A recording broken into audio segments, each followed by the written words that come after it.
Telangana BJP అధ్యక్షుడు రామచంద్రరావును పోలీసులు house arrest చేశారు. సీఎం రేవంత్ రెడ్డి ఇంటిని ముట్టడించేందుకు పిలుపునివ్వడంతో ఉదయాన్నే రామచంద్రరావు ఇంటికి వెళ్లిన పోలీసులు హౌస్ అరెస్ట్ చేశారు.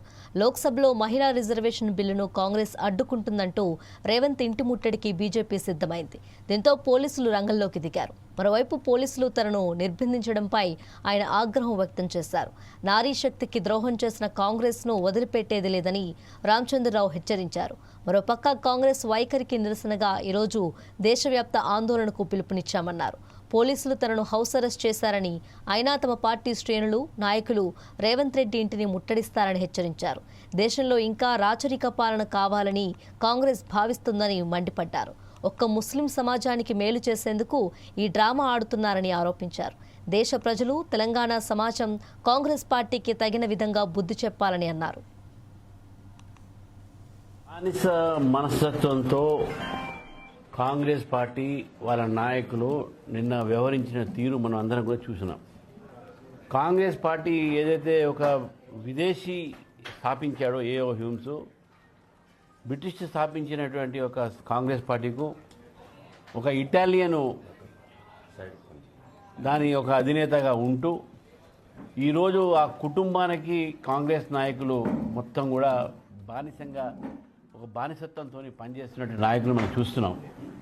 ఇటు రేవంత్ రెడ్డి గారు అయితే ఏంది, వీళ్ళందరూ అయితే ఎవరైతే ఏంది, ఆ బానిసత మనస్తత్వంతో, ఫ్యూడల్ మనస్తత్వంతో కాంగ్రెస్ పార్టీలో ఎవరు కూడా ఇంకా మహిళలు రాకూడదు, కాంగ్రెస్ పార్టీ నాయకులు రాకూడదు, మా కుటుంబం నుంచే కావాలనేసి సోనియా గాంధీ, అదేవిధంగా ఇందిరాగాంధీ, ప్రియాంక గాంధీ వీళ్ళే రాజకీయ నాయకులు ఉండాలి, వేరే వాళ్ళు ఉండకూడదు అనేటటువంటి మనస్తత్వంతో జవహర్లాల్ నెహ్రూ, ఇందిరాగాంధీ సోనియా గాంధీ ప్రియాంక గాంధీ, రాహుల్ గాంధీ వీళ్ళ కుటుంబం తప్ప ఎవరు ఉండకూడదు, వేరే వాళ్ళు సామాన్య మహిళలు కూడా రాజకీయాలు రావద్దు అనేటటువంటి ఆలోచనతో ఈరోజు కాంగ్రెస్ పార్టీ వ్యవహరిస్తున్న తీరుని నిన్న మనం పార్లమెంట్లో చూసినాం.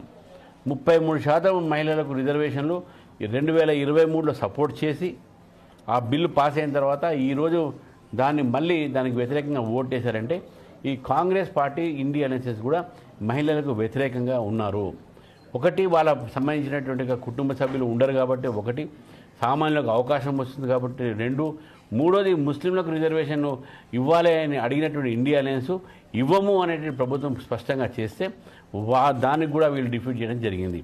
అంటే వీళ్ళు కేవలం మైనారిటీ ఓట్ల కోసము, వాళ్ళ కుటుంబము ఒక ప్రాతినిధ్యం కోసము మాత్రమే రాజకీయాల్లో మహిళల కోసం వాళ్ళు మాట్లాడుతూ ఉన్నారు. కానీ అసలైనటువంటి యొక్క కామన్ ఉమెన్ ఈరోజు మహిళ పార్లమెంట్లో చట్టసభలో రాకూడదు అనేటువంటి ఆలోచన కాంగ్రెస్ పార్టీ, ఇండియా అలయన్స్కి ఉంది.